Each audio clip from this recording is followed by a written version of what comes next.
दगडूशेठ हलवाई गणपती संगीत महोत्सवात पंडित हृदयनाथ मंगेशकर यांच्या गायनाचे आयोजन करण्यात आले होते। झाडांशी निजलो आपण झाडात पुन्हा उगवाया हे लिहिणाऱ्या कवी ग्रेस यांनाही आपण पुन्हा येणार असल्याचा विश्वास होता। मी आत गेलो तरी पुन्हा येणार आहे। ज्याप्रमाणे गव्हाचा दाणा जमिनीत टाकल्यावर पुन्हा पान, गहू अशी वेगवेगळी रूपे घेऊन येतो, तसाच मी येणार आहे असे भावोद्गार ते काढत असल्याची आठवण हृदयनाथ मंगेशकर यांनी यावेळी रसिकांना सांगितली। ग्रेस यांनी लिहिलेले आणि मंगेशकर यांनी संगीत दिलेले भय इथले संपत नाही हे गाणं म्हणण्याची विनंती रसिकांनी केली। त्यावेळी मंगेशकरांनी ही आठवण सांगितली। ते म्हणाले, खरंच आहे, भय इथले कधीही संपत नसते। गेले वर्षभर तरी ग्रेस दीनानाथ मंगेशकर रुग्णालयात उपचार घेत होते। त्यांना प्रचंड यातना होत होत्या। ते नेहमी म्हणायचे, मला मृत्यूचे भय वाटत नाही किंवा मृत्यूनंतर काय होते याविषयी भीती वाटत नाही, पण मृत्यूनंतर मी इथल्या नद्या, हवा, डोंगर या सगळ्यांना मी मुकणार आहे हे भय आहे। कवी ग्रेस पुन्हा नव्या रूपात आपल्यात येतील असा मला विश्वास आहे। कवितेच्या रूपातूनही ते आपल्यात आहेतच। त्यानंतर त्यांनी सादर केलेल्या भय इथले संपत नाही कवितेतून रसिक मनासमोर ग्रेस यांची प्रतिमा पुन्हा साकारली। मंगेशकर यांनी मंगेशाची आळवणी करत कार्यक्रमाला सुरुवात केली। मागे उभा मंगेश, पुढे उभा मंगेश हे गीत त्यांनी सादर केले। तू तेव्हा तशी, जीवा शिवाची बैल जोड, सुन्या सुन्या मैफिलीत माझ्या अशी एकाहून एक सुंदर गीते सादर करत रसिकांना त्यांनी जिंकले। आपली काही फरमाईश असेल तर जरूर सांगा असा रसिकांशी संवाद साधत त्यांनी रसिकांनी सांगितलेली अनेक गीते सादर केली। माझा मुलगा गेला तसे भविष्यात आणखी शुभम घालवायचे नसतील तर आरोपींना मरेपर्यंत शिक्षा द्या अशी मागणी दुःखाने गदगदलेल्या शुभम शिर्केच्या आईने व्यक्त केली। माझ्या शुभमची निर्घुणपणे खून करणारे अल्पवयीन होते हे मान्य, पण माझा मुलगाही त्यांच्याच वयाचा होता ना। माझा मुलगा गेला तसे भविष्यात आणखी शुभम घालवायचे नसतील तर आरोपींना मरेपर्यंत फाशी द्या। त्यासाठी हवा तर कायदा बदला असा टाहो मित्रांनी अपहरण करून खून केलेल्या शुभम शिर्केच्या आई वडिलांनी फोडला। ही लहान मुले एवढी क्रूर कशी झाली, त्यामुळे यामागे एखादा राजकीय नेता असण्याची शक्यता आहे असा संशय त्यांनी व्यक्त केला। डोळ्यातून अखंड वाहणारे आसव आणि न दाबता येणारे हुंदके, शुभमच्या प्रत्येक आठवणीने व्याकुळ होणारे आईचे मन आज आक्रंदत होते। पत्रकारांपुढेच त्यांनी आपल्या भावनांना मोकळी वाट करून दिली। लहानपणापासूनच ते तो जाईपर्यंतच्या आठवणी सांगत त्यांनी आपली कैफियत पत्रकारांपुढे मांडली। यावेळी स्वतःला सावरणारे शुभमचे वडील महादेव यांची पत्नी सुनीताचा आक्रोश ऐकताना काही वेळा संयमाचा बांधा फुटला आणि त्यांच्याही डोळ्यातून अश्रुधारा वाहू लागल्या। शुभमची कॉम्प्युटर ही फॅशन होती। त्याचे शिक्षक, वर्गमित्र, सोसायटीतील कुणालाही कॉम्प्युटरची कोणतीही समस्या आली की ते शुभमकडे येत। तोही या समस्येचे निवारण करत असे। इतकी निपुणता त्याने या लहान वयात कमावलेली होती अशीही आठवण त्यांनी सांगितली। वर्गातील मुले, पालक साऱ्यांचा तो लाडका होता। त्याला दिघीतील शेतात ठेवल्याचे सांगता शोधण्यासाठी जमाव जमला। ते त्याचे प्रतीक होते असे सांगून ते म्हणाले, त्यांनी शुभम ज्या अवस्थेत पाहिला ते दृश्य अत्यंत भीषण होते। त्याला केवळ गळा दाबून वार करून त्याचा खून केला नाही, त्याच्या शरीरावरच्या आणि चेहऱ्यावरच्या खुणा त्याला तडफडून ठार केल्याचे सांगणाऱ्या होत्या असे महादेव यांनी सांगताच माझ्या शुभमचा यात काय दोष आहे असा टाहो त्याच्या आईने फोडला। हे त्याचे मित्र नाहीत। या मुलांना आम्ही कधी पाहिलेले नाही। त्याचे सर्व मित्र आम्हाला माहित आहेत। आमच्या न्यायव्यवस्थेवर पूर्ण विश्वास आहे। आरोपी अल्पवयीन आहेत म्हणून त्यांच्यावर दयामाया दाखवण्याचे कोणतेही कारण नाही। 18 वर्षाखालील आरोपी असल्याने त्यांना सोडू नका। ते बाहेर आले तर त्यातून ते आणखी निर्ढावलेले असतील। माझ्या दुसऱ्या मुलालाही त्यांनी असेच नेले तर मी कुणाचे तोंड बघू अशी भीतीही सुनीता यांनी व्यक्त केली। वाटले तर त्यासाठी कायदा बदला। त्याच्या तपासात राजकीय हस्तक्षेप होण्याची शक्यता आहे। तो होऊ नये म्हणून गृहमंत्री आर पाटील यांना भेटून निवेदन देणार आहेत असे त्यांनी यावेळी सांगितले। गुन्हेगारांनी आमच्याकडनं रक्कम घेतल्यानंतरही आम्हाला आमच्या मुलाशी बोलू दिलं नाही आणि तो कुठे तो आहे नाही याची काही खात्री दिली नाही। फक्त आम्हाला एवढं सांगण्यात आलं की तुम्ही घरी गेल्यावर तुमचा मुलगा तुम्हाला मिळेल। आम्ही रक्कम दिल्यानंतर 2 तासानंतर सुद्धा जेव्हा शुभम घरी आला नाही तेव्हा आम्ही पोलीस यंत्रणा ताबडतोब कळवले आणि त्यानंतर पोलिसांनी जी त्यांची यंत्रणा राबवली ती खरोखरीच कौतुकास्पद आहे. 8 तासात त्यांनी 3 गुन्हेगाराला ताब्यात घेऊन आमच्या मुलाचे शव आमच्या हातात दिले. पोलिसांच्या या सहाय्यामुळे आमच्या मुलाचा शेवटचा चेहरा मला व्यवस्थित दिसू शकला. आमचा मुलगा ज्या प्रकारे तडपलाय, ज्या प्रकारे त्याला शेवटच्या क्षणी आई वडील दिसले नाही, त्याला पाणी प्यायला मिळाले नाही, तो मम्मी त्याने प्राण सोडले, त्याला फाशी दिली या लोकांनी. त्याच प्रकारे त्यांनाही फाशी झाली पाहिजे. अक्षरशः फाशी दिली. त्याला काय राईट्स होते माझ्या मुलाला मारण्याचे आणि मारून शांतपणे घरी जाऊन झोपतात. क्योंकि आज हमारा शुभम गया, कल कोई और शुभम नहीं जाना चाहिए. नहीं, अगर ये अंडर एज का है तो दूसरे लड़के भी सोचेंगे यार अंडर एज में छूटता है, मारेंगे, लूटेंगे, किडनैप करेंगे, तो ऐसा ही चलेगा. कल किसका दूसरा किसी का बच्चा मारेंगे ना, किडनैप करेंगे, बोल नहीं सकता किसका करेंगे. आणि त्यांचे कुटुंब उद्ध्वस्त करताना थोडाही संकोच वाटत नाही. एवढे झाल्यानंतर गुन्हेगार शांतपणे आपल्या आई वडिलांना कुटुंबात घरी जाऊन झोपतो आणि अधिक रकमेची मागणी करतो. तो अल्पवयीन गुन्हेगार असला तरी त्यांनी अल्पवयीन मुलाला मारलेले आणि त्यामुळे त्याला शिक्षा कठोर झाली पाहिजे. जुवेनाइल होने की वजह से, अंडर एज होने की वजह से उन्हें जितनी, लेकिन मेरा बेटा भी तो अंडर एज था. उन्होंने सोचा अंडर एज बच्चे को मारना क्यों चाहिए, पैसा लेके छोड़ भी सकते थे वो. तो उनको बाद में छोड़ेंगे. उसको एंड तक क्यों मारा और उसको कैसे मारा आपने देखा है? उसको सिर्फ गला ही नहीं दबाया है, वो अंडर एज नहीं, उसको टॉर्चर करके मारा है. और कोई बच्चा टॉर्चर कर सकता है क्या? इतना टॉर्चर मारा जो आप पुलिस स्टेशन में रिपोर्ट हमने अपने बच्चों को फूल के जैसे संभाला था. कितना तड़पा होगा वो, उसकी तड़प हमारे आंखों के सामने दिखती है. आपको वो अल्पवयीन एज लगता है, उसका कैसा मारा वो नहीं सोच सकते. हमारे बच्चे की तड़प नहीं सोच सकते कोई. वो अल्पवयीन, वो भी तो अल्पवयीन था. वो ऐसा मर गया. में बदलाव लाना चाहिए. कठोर सजा मिलनी चाहिए. ये जो इंसिडेंट है उसमें पहला किडनैपिंग है, किडनैप के बाद मर्डर है और एक्सटॉर्शन है.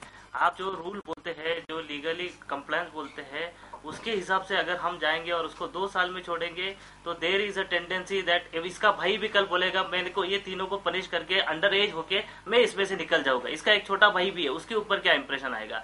If you want to change the society you have to put this rules aside, क्योंकि ये कोल्ड ब्लडेड मर्डर है. पुण्याचे पाणी आटले की लाटले या विषयावर सृजन प्रतिष्ठानच्या वतीने परिसंवादाचे आयोजन केले होते. यामध्ये भाजपच्या वतीने आमदार गिरीश बापट, शिवसेनेच्या वतीने जिल्हा संपर्क नेत्या डॉक्टर नीलम गोरे, राष्ट्रवादीच्या वतीने अंकुश काकडे, काँग्रेसकडून अरविंद शिंदे, मनसेचे प्रदेश सरचिटणीस अनिल शिदोरे, सजग नागरिक मंचचे विवेक वेलणकर आणि कर्नल जठार यांनी या परिसंवादात सहभाग घेतला. पाणी पुरवठा सुधारण्यासाठी आणि सगळ्यांना पुरेसे पाणी मिळण्यासाठी कोणतीही उपाययोजना करावी याविषयी चर्चा घडवून आणण्यापेक्षा पक्ष प्रतिनिधी एकमेकांच्या निष्क्रियतेवर टीका करावी आणि शाब्दिक झुंज खेळावी यासाठीच पुण्याचे पाणी आटले की लाटले या परिसंवादाचे आयोजन करण्यात आले होते की काय अशी परिस्थिती परिसंवादाच्या ठिकाणी निर्माण झाली होती. आपण एकत्रित या प्रश्नावर तोडगा काढू एवढेच काय एकच वाक्य या परिसंवादाची फलनिष्पत्ती ठरली. राज्य पातळीवर तयार केलेली जलनीती, पाणी वाटपाचे धोरण, निरर्थक असलेला शहरी विरुद्ध ग्रामीण वाद या विषयावर डॉक्टर गोरे बोलत होत्या. परंतु त्यांनी राजकीय पक्षांवर टीका करण्याचे वक्तव्य केले पाहिजे असा आग्रही समन्वयकांनी धरला. म्हणून डॉक्टर गोरे यांनी राष्ट्रवादी पक्ष खलनायक आहे असे मत मांडले, तर शिदोरे यांना बोलताना मध्येच थांबवून सत्तारूढ पक्षांविषयी मत विचारण्यात आले. त्यामुळे उपाययोजनांऐवजी राजकीय कलगीतुराच कार्यक्रमात रंगला. मीटर पद्धती सुरू करा आणि पुरस्कार महोत्सव करण्यापेक्षा तो पैसा महिला पाणी शुद्धीकरण प्रकल्पाला द्या असे मत बापट यांनी व्यक्त केले. शहराच्या पाण्याचा प्रश्न अग्रक्रमाने ठेवून 3 वर्षात काय करणार त्याच्या नियोजनाची महापालिकेने श्वेतपत्रिका काढली पाहिजे असे शिरोरे म्हणाले. पाण्याबाबत झालेल्या बैठकीचा तपशील आयुक्तांनी दाबून ठेवला अशी टीका वेलणकर यांनी केली. पाणी माफिया आणि बिल्डर लॉबी यांच्यामुळे गावाबाहेर 5 किलोमीटर पर्यंत बांधकामे झाली. त्यांना पाणी द्यावे लागते, परंतु त्यांच्याकडून एकही रुपया पालिकेला मिळत नाही. त्याकडे शिंदे यांनी लक्ष वेधले. पाणी देण्याचा विषय केवळ आमचा नाही, परंतु विरोधी पक्षाचाही ती तितकीच जबाबदारी आहे असे काकडे म्हणाले. परंतु ज्या ठिकाणी राष्ट्रवादीचा नगरसेवक आहे तेथे पाण्याचा प्रश्न नाही, त्यामुळे जनतेने निवडून देताना विचार करावा असे काकडे यांनी उपरोधिकपणे बोलले. त्यावरून उपस्थितांनी आरडाओरडा केला. डिसेंबर 2011 मध्ये पालकमंत्री आणि हर्षवर्धन पाटील यांच्या बरोबर झालेल्या बैठकीतील पाण्याच्या निर्णयासंबंधी काही समजले असते तर आम्ही तेव्हाच त्याकडे लक्ष दिले असते, परंतु बैठकीविषयी काहीच समजले नाही असे शिदोरे म्हणाले. तर राष्ट्रवादी बरोबर जे गेले त्यांची संख्या कमी झाली, त्यामुळे मनसेही राष्ट्रवादीचे खांदेकरी होऊ नये, नाहीतर तिरडीवर झोपावं लागेल असे शिंदे म्हणाले.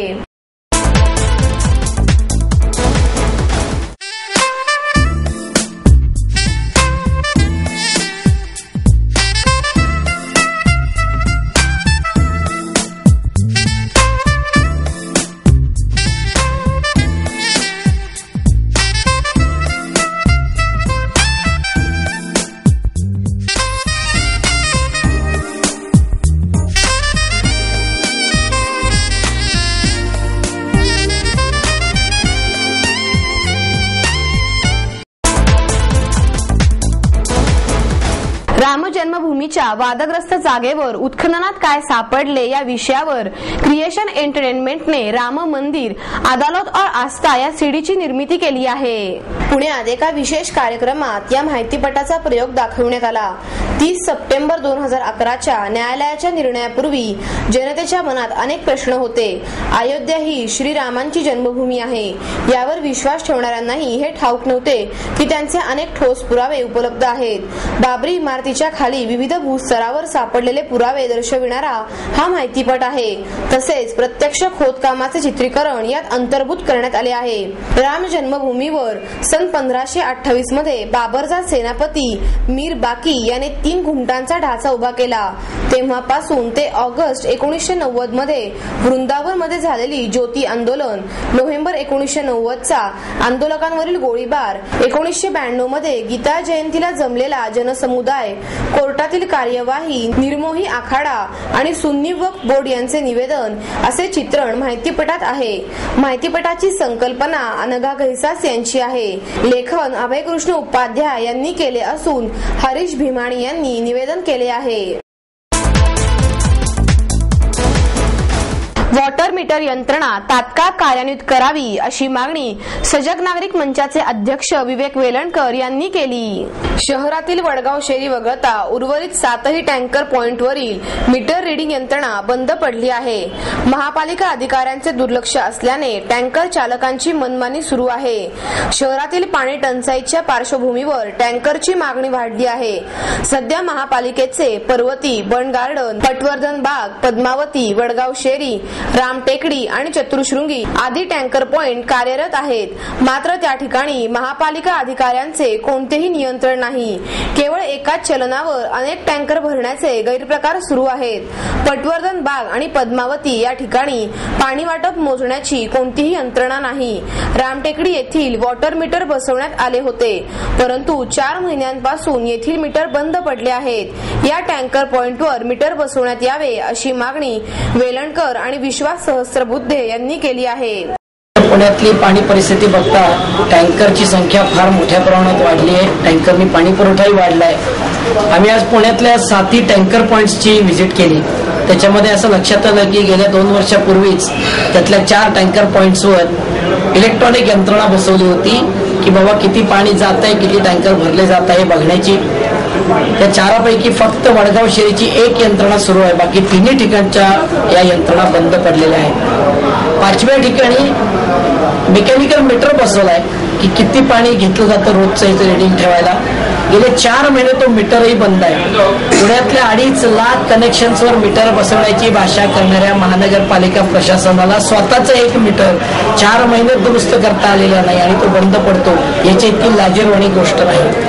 आणि उरलेल्या 2 पॉइंट्सवर काहीच केलेलं नाहीये, म्हणजे मीटरही नाही आणि काहीच नाही. म्हणजे राम भरोसे काम सुरू आहे. नक्की किती पाणी टँकरवाले नेतात आणि किती त्याच्यात खरं जातं, किती चोरी होते याचं कुठलंही रेकॉर्ड महापालिकेकडे नाही.